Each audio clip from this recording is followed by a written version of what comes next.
तो hello everyone, अब हम पढ़ेंगे system of a line as a equation. इसका ये फॉर्मेट होता है।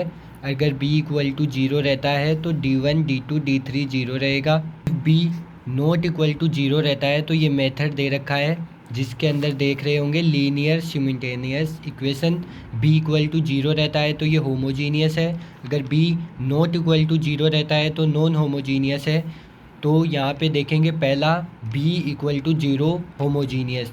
अगर इसमें रैंक ऑफ c, जो कि यहाँ पे c है मेथड के अंदर, c a और b, तो आगे हम क्वेश्चन में देखेंगे कि ए और बी को किस तरह से लिखते हैं। एक बार ये याद रखिएगा, rank of C equal to N है तो ट्राइवल सॉल्यूशन एग्जिस्ट करेगा, एक्स वाई जेड जीरो रहेगा उसके अंदर। और अगर rank of C equal not equal to N है तो इनफाइनाइट सॉल्यूशन रहेगा। और बी इक्वल टू जीरो है तो केस वन के अंदर rank of A, rank of C और इक्वल टू ऑर्डर एन, तो उसके अंदर कंसिस्टेंट यूनिक सॉल्यूशन एग्जिस्ट करेगा। केस टू के अंदर रैंक ऑफ ए और रैंक ऑफ सी बराबर रहती है पर ऑर्डर बड़ा रहता है इनकी रैंक से, तो कंसिस्टेंट इनफाइनाइट सॉल्यूशन एग्जिस्ट करता है, जैसे कि आप देख रहे होंगे। केस थ्री के अंदर rank of C not equal to rank of A, इसके अंदर नो सॉल्यूशन और इनकंसिस्टेंट रहेगा। तो अब है ये, if the system inconsistent then convert into the equation to solve it in the equation.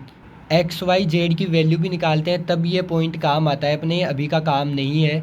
और ये सबसे इम्पोर्टेंट पॉइंट है, मैंने स्टार भी लगा रखे हैं। Use only row transformation find the rank of C. पिछली वीडियो में भी मैंने आपको बताया था एंकलन फॉर्म के अंदर की रो ट्रांसफॉर्मेशन ही यूज़ रहता है। अब हम ये क्वेश्चन सोल्व करेंगे, जैसे कि आप देख रहे होंगे, चेक द सिस्टम कंसिस्टेंट और note and find its solution. तो ये है क्वेश्चन। तो अब इसका देखेंगे हम सॉल्यूशन। तो इस प्रकार इस फॉर्मेट में हम क्वेश्चन को लिखेंगे। फिर ये c इक्वल टू, आपको जैसे बता रहा था पहले, इस प्रकार से डिनोट किया जाएगा। फिर ये है apply operation to get rank of c। ये ऑपरेशन आप अप्लाई करोगे तो इस प्रकार से ये मैट्रिक्स मिलेगी जिसके अंदर जीरो जीरो, यानी कि रो कोई भी पूरी जीरो नहीं है। तो जितनी इसकी रो है उतने ही इसकी रैंक हो जाएगी। तो अब नीचे देखिए, the system is inconsistent and unique solution exist. तो ये है, निकालेंगे एक्स वाई जेड की वैल्यू। ये जैसे है 157 इक्वल टू 15 हो जाएगा, तो ये x plus 5 Y plus 7 Z, इस प्रकार से ये हो जाएगा। और हम इसको सोल्व करेंगे तो z की वैल्यू 4, y की वैल्यू -3, x की वैल्यू 2। ये है इसका रिक्वायर्ड सॉल्यूशन। अब हम आ चुके हैं बहुत ही इम्पोर्टेंट पार्ट के अंदर। ये है के हैमिल्टन थ्योरम। इसका स्टेटमेंट 2 नंबर के क्वेश्चन में आ सकता है और कोई सकता है। Every square matrix satisfies it's oven characteristic equation. तो कैरेक्टरिस्टिक इक्वेशन की बात हम क्वेश्चन को सोल्व करते हुए करेंगे। तो verify and scan Cayley Hamilton theorem for the given matrix. ये है A matrix and hence find A inverse. तो the characteristic equation of A ये होती है characteristic equation A minus lambda I equal to zero. तो ये इस प्रकार इसको अप्लाई करेंगे तो ये इक्वल टू जीरो आएगी और ये हमारे को मैट्रिक्स मिलेगी।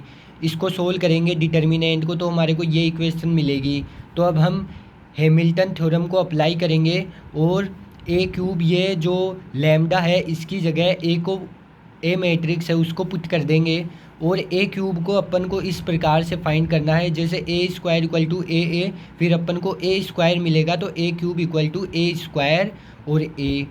तो हैमिल्टन थ्योरम को प्रूव करने के लिए LHS इक्वल टू RHS करना होगा।